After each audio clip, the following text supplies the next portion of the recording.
സുഹൃത്ത് ബന്ധം എന്ന് പറഞ്ഞാൽ കൂടപ്പിറപ്പിന്റെ ബന്ധത്തെക്കാൾ വലുതാണ്. നാളെ സ്വർഗത്തിൽ പോകും അന്വേഷിക്കുന്ന എന്റെ കൂട്ടുകാരൻ എവിടെ? പടച്ചോനെ, എന്റെ കൂട്ടുകാരനെ കാണുന്നില്ലല്ലോ.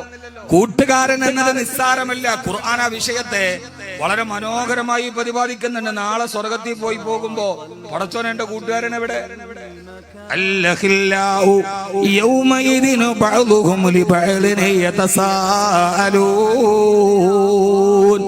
അല്ലഹില്ലാഹു കൂട്ടുകാർ, യൗമയിദിൻ അന്നേ ദിവസം പരലോകത്ത്, ബഅദുഹും ലിബഅദിൻ യതസാഅലൂൻ ചിലരെ കുറിച്ച് പരസ്പരം അന്വേഷിക്കുമെന്ന് വിശുദ്ധ ഖുർആൻ.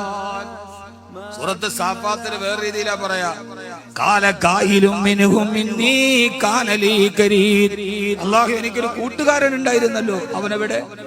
ഒന്നിച്ച് വള്ളം തുഴഞ്ഞവർ, ഒന്നിച്ച് വഞ്ചിയിൽ പോയവർ, ഒന്നിച്ച് കച്ചവടം ചെയ്തവർ, നമ്മൾ പറയില്ലേ ഒരേ പായിൽ ഉണ്ടുറുങ്ങി കിടന്നവർ.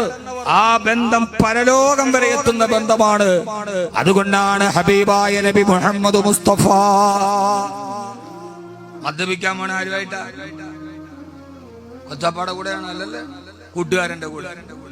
കഞ്ചാവ് വലിക്കാൻ പോണതിന് കൂട്ടുകാരൻ. സിനിമ കാണാൻ പോകാൻ ആരാ കൂട്ടുകാരൻ. ഏത് തോന്നിവാസവും ചെയ്യാൻ നമ്മുടെ